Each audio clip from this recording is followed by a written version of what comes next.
Hey guys, Tyler Christian with Combative Solutions, and today we're going to talk about dry firing.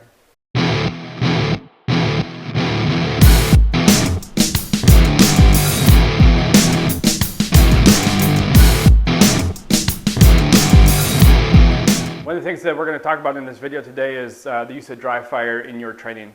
If you go out and you read various articles, you listen to different instructors, sometimes you'll hear 80% of your practice with your firearm should be dry fire. I don't care what your percentage is, if it's 75% of your weapon manipulation is dry fire or it's 50%. A majority of your practice with your firearm should be dry, and this is for a couple of reasons. One, it allows you to ingrain as much consistency and developing a mental map for what to do with my gun under stress in a low stress environment, in addition to it being very cheap, right? I don't have to go out and spend a lot of money. This is a fallacy I think sometimes in the industry is you need to have a very expensive gun, you need to have very expensive optics, you need to spend a lot of money in training and gear for you to be successful down the road. And that's simply not the case, right? Numerous people have defended themselves without much training. They just simply had a mindset of self-defense or self-preservation. They were willing to act, and they just had a tool with which to do that with, whether it was a firearm, a kitchen knife, or some improvised weapon they had at the time. So don't think that you need to go out and spend a lot of money to be very good at what it is that you do. So today we're going to talk about dry firing. And one of the safety protocols in dry firing is making sure that your gun is completely void and empty of any live ammo. So if I'm here at home, all of my live rounds should be completely downloaded from my gun and my magazine and put in another room. I'll then come into another room within the house or wherever you're at, and I will ensure that my magazine is unloaded.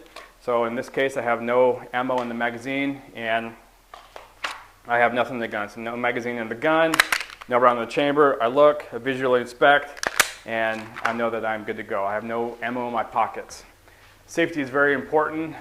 Numerous times people have thought they were dry firing, accidentally loaded a live gun, and then pulled the trigger and either shot the cat, shot the TV, shot a light socket, and sometimes even shot a friend or a family member. So safety is very crucial in this incident. So the first thing we're going to talk about in regards to dry fire is just that first press. So outside of the screenshot here, I have a target up on the wall, and one thing that I'm looking for when I'm working on my dry fire is my presentation from the holster. So previously we talked about how to draw the firearm straight up and straight out. One thing I want to work on is not doing anything where I am fishing the gun or I am bowling the gun or anything other than that gun is straight up out of the holster and straight towards my target.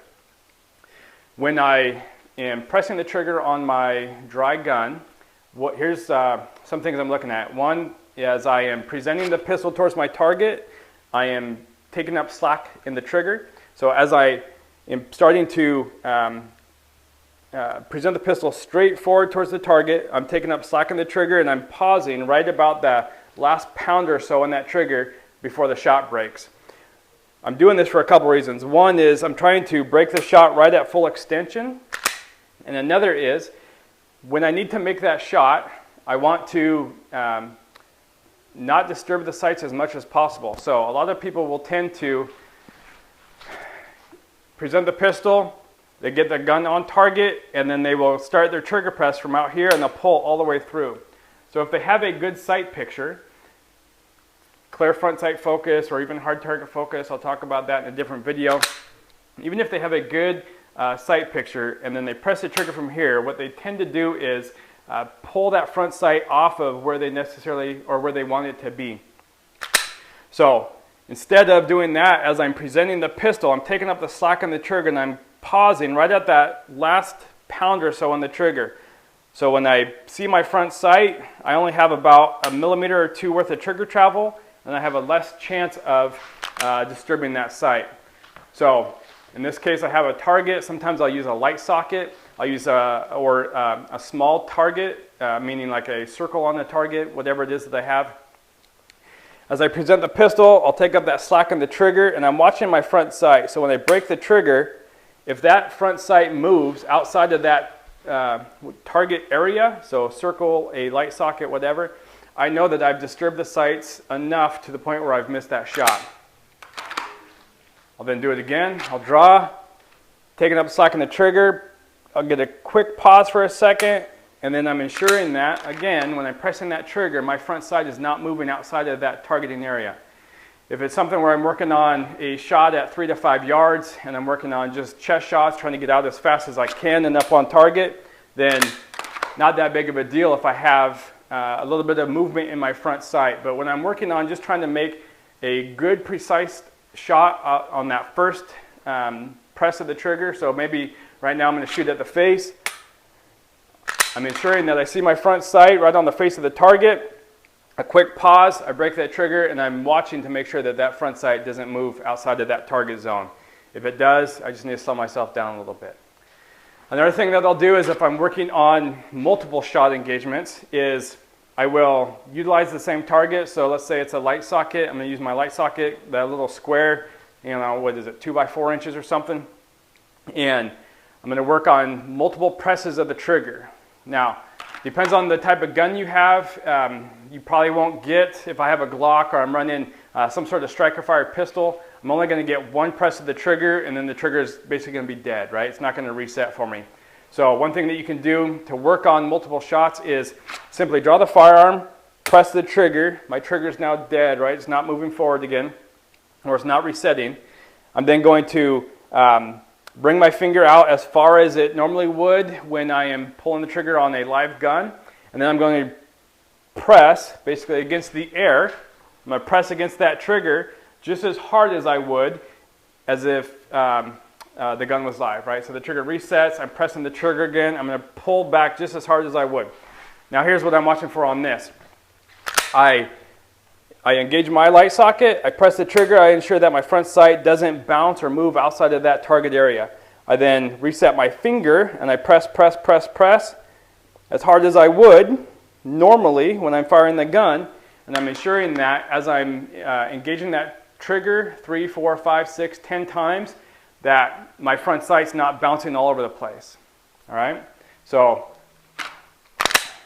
same thing, all right? I'm gonna draw, press 2, 3, 4, 5, 6, 7, and at no point does my front sight bounce around or outside of that target area.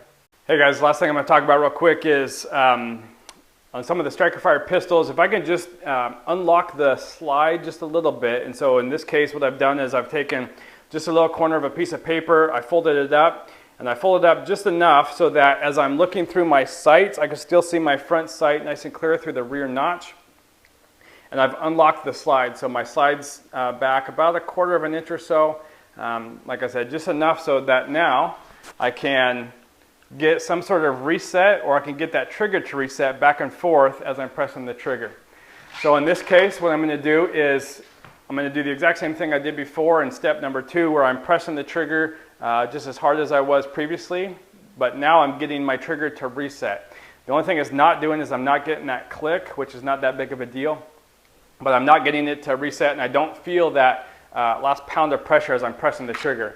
However, as I press out, I can pull the trigger back, reset, press, and I'm getting that trigger to reset every single time.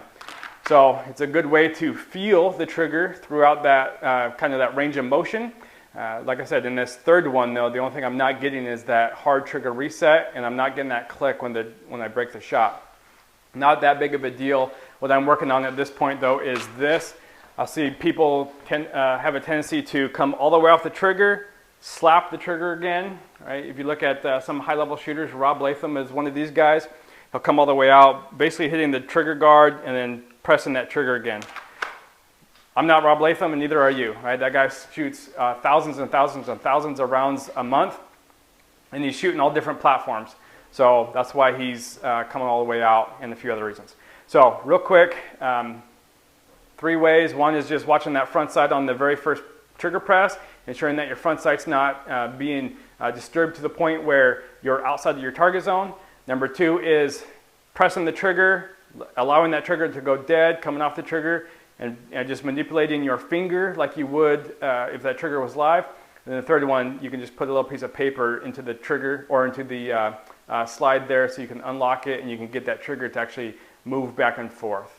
Hey guys, I hope you liked this video. Like I said, dry fire is extremely important. Weapon manipulation is extremely important. Your biggest thing in anything you do, from shooting your firearm to fighting to whatever, is just strictly consistency. Being as consistent as possible, as efficient as possible over the widest array of possible scenarios. So take this video, go home and practice. Make sure that your ammunition is outside of the room that you're actually training in. And one thing I want to say real quick too is when you load back up and you have now live rounds in your gun, you need to tell yourself, this is a live gun. Too many times people have gone to do dry fire training, they get a bunch of reps, they'll do 30 minutes or so of dry fire training, they'll load their gun up, and then they think that they know it's loaded, but then they'll say, I'm going to get one more press. Well, that one more press is now with a loaded gun, so don't be that guy, right? Make sure you tell yourself maybe 10 times, this gun is loaded, this gun is loaded, this gun is loaded, I'm live, I'm hot, whatever you want to say. Just make sure that you know that you flip that switch from training in a safe, dry environment to now I have a loaded gun on me or in my vicinity, so that there's a clear break from this is dry fire training to now I'm going to go out and face the world. Hey guys, thanks for checking out this video. Give us a comment or a share or a like. Share us on Facebook with your friends. If you have questions about anything I talked about that wasn't explained clear enough, throw it in the comment section below. We'll either answer it either with the keyboard, or I'll make another video so that you have a better idea or better understanding of what it is that we're talking about.